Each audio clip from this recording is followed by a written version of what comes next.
PYQ based on chapter Mechanical Properties of Fluid that was asked in CET 2023. 27 droplets of water, each of radius 0.1 millimeter, merged to form single drop. Then the energy released is surface tension is 0.072 Newton per meter.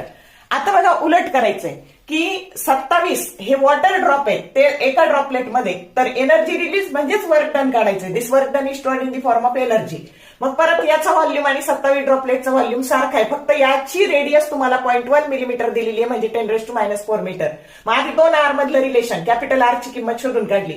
Change in surface area घेताना इथं मात्र initial surface area minus final surface area घ्यायचं. Change in surface area इतका आला.